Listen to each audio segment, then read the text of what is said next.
사랑하는 시흥동산교회 성도 여러분, 좋은 아침입니다. 간밤에 잘 주무셨습니까?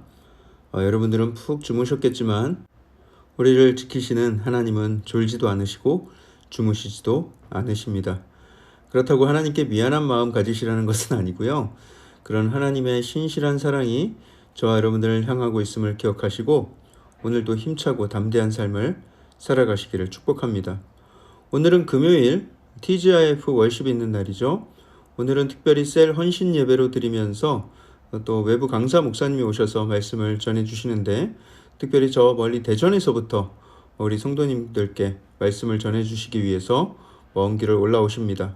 귀한 시간이니만큼 많은 성도님들이 현장에 오셔서 큰 은혜를 받으시기를 축복합니다. 자, 그럼 오늘 2022년 5월 13일 금요일 시동을 위한 메시지 지금 시작합니다. 오늘 우리에게 주시는 하나님의 말씀은 사무엘상 3장의 말씀입니다. 사무엘상 3장의 말씀. 하나님은 엘리의 두 아들들로 인해서 그 집안에 크게 실망하셨습니다. 하나님은 엘리의 두 아들들이 그렇게 망나니처럼 변한 것을 두고 엘리의 방광과 또 부모로서의 직무 태만을 말씀하십니다. 두 아들들을 하나님보다 사랑했고 그들의 악행을 보고도 바로잡지 않았다는 것이죠. 반면 사무엘은 엘리를 도와서 성막의 제의를 도우는 일을 하면서 성실하고 착실하게 성장하고 있었습니다. 오늘 본문 1절 말씀을 보면 아이 사무엘이 엘리 앞에서 여호와를 섬길 때에는 여호와의 말씀이 희귀하여 이상이 흔히 보이지 않았더라 기록하고 있습니다. 하나님의 말씀이 희귀하였다라는 것은 선지자나 제사장을 통해서 또는 왕을 통해서 하나님이 메시지를 들려주시곤 하셨는데 당시에는 전혀 그런 일이 없었다는 거예요. 당시 사사시대, 왕이 없었던 때이고 하나님이 다스려 주시는 시대였는데 하나님께서 사사에게 아무런 말씀을 하지 않으시니 그 나라가 얼마나 불안한 상태로 지속이 되었겠습니까? 하나님이 말씀하신다면 다른 사람이 아닌 엘리 제사장을 통해서 말씀하셨을 텐데 엘리에게 하나님 음성이 들리지 않은 지가 오래되었다라는 것이죠. 왜 하나님은 그에게 오랜 기간 침묵하셨을까? 그것은 엘리에게 별로 말 걸고 싶지 않으셨던 게 아닌가 생각을 하게 됩니다. 뭔가 하나님 뜻에 순종하려 하고 마음을 같이 하고 죄에서 떠나 있어야 그에게 말을 걸고 싶으셨을 텐데 그 집안에 온갖 교만과 또 온갖 범죄가 가득한 상황에서는 하나님이 그들을 들어 사용하실 수가 없는 것이죠. 우리가 요리할 때, 귀한 손님을 대접할 때 그릇이 필요할 텐데 여러분들은 어떤 그릇을 쓰십니까? 일단 단단하게 잘 만들어진 그릇을 써야 할 테고요. 무엇보다 그릇은 깨끗해야 합니다. 당장 들어 쓰고 싶어도 깨끗하지 않다면 사용할 수가 없는 것이죠. 엘리 제사장은 오랜 기간 훈련받아 잘 만들어진 그릇이었겠지만 깨끗하게 유지되지 못하고 또 하나님이 당장에 사용하실 수 없는 그런 더러운 그릇이 되어버렸습니다. 하지만 그때 잘 만들어지면서도 또 깨끗하게 유지되고 있는 그릇이 있었으니 바로 사무엘입니다. 하나님은 이제 엘리 대신에 사무엘에게 말씀하고 싶으셨던 것입니다. 사무엘이 성서 안쪽 여호와의 궤가 있는 지성소 가까이에서 누워 잠을 자고 있었습니다. 사무엘이 있었던 곳은 여전히 하나님의 등불이 밝혀져 있었다 기록하죠. 그리고 엘리는 자신의 처소, 어두운 처소에 가서 불 끄고 자고 있는 모습입니다. 이 두 장면이 대비가 되죠. 여전히 불을 켜놓고 있는 사무엘과 또 불을 끄고 자고 있는 엘리입니다. 하나님께서 사무엘을 부르십니다. 사무엘아, 사뮤엘 하고 부르신 거예요. 그러자 사무엘이 벌떡 일어나서 엘리에게로 갑니다. 하나님이 부르셨는데 왜 엘리에게로 갔는가? 사무엘은 아직 하나님의 음성을 들어본 적이 없고 그곳엔 엘리와 둘뿐이었기 때문이죠. 엘리 제사장님 부르셨습니까? 아이 깜짝이야. 야야 안 불렀다. 야 나 이제 잠들었는데 그걸 깨우니 피곤했나 보구나. 어서 가서 다시 자거라. 그런데 또 누웠는데 또다시 음성이 들리는 거예요. 사뮤엘 이번엔 틀림없어 하면서 제사장님 부르셨죠? 저 여기 있습니다. 응, 안 불렀어. 제발 가서 좀 자. 잠꼬대 좀 그만하고.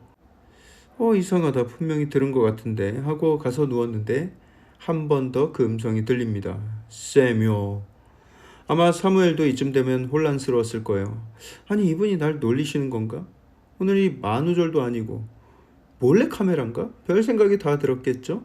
그래도 어른이 부르시는데 안 갈 수도 없고 그래 수십 번을 속아도 가야 되겠다 하고 또 찾아갑니다. 이 얼마나 충성된 마음입니까? 저 같았으면 한 두 번 속고 나서는 아유 오늘 좀 심심하신가 보다 왜 저러시지? 하고 그냥 귀 틀어막고 잤을 수도 있는데 이 사무엘은 너무나도 충성된 모습이지 않습니까? 그런데 이 엘리 제사장 그제서야 사무엘을 부르신 그 음성이 하나님이라는 것을 깨닫게 됩니다. 하나님이 자기가 아니라 사무엘에게 말씀하신 것을 알아차린 것이죠. 사무엘에게 말합니다. 또다시 너를 부르는 음성이 들리면 여호와여 말씀하소서 주의 종이 듣겠나이다. 그렇게 말하거라. 잘 알려주었어요.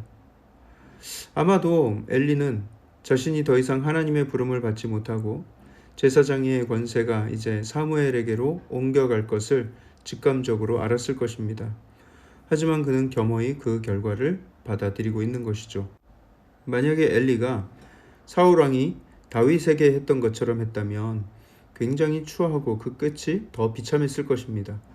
하나님은 더 크게 진노했을지도 모르죠. 하지만 그 이후의 모습에서 알 수 있듯이 엘리는 자신의 과오를 인정하고 덤덤히 하나님의 심판을 수용하는 모습입니다. 자, 한편 하나님은 사무엘을 왜 부르신 것인가? 사무엘에게 말씀하시죠. 내가 엘리에게 말했던 모든 것을 다 이루겠다. 그의 집을 영원히 심판하겠다. 이게 다 그들의 죄악 때문이다. 그리고 엘리도 자기가 뭘 잘못했는지 잘 알고 있다. 이렇게 말씀을 하십니다. 다음날 엘리가 굳이 사무엘을 불러서 묻습니다. 하나님이 너에게 뭐라 말씀하시던? 저 같았으면 사무엘이 말할 때까지 기다리든가 아니면 말 안 해주면 그냥 말았을 텐데 엘리는 궁금한 것을 못 참는 그런 어르신 스타일이 아닌가 생각을 하게 됩니다.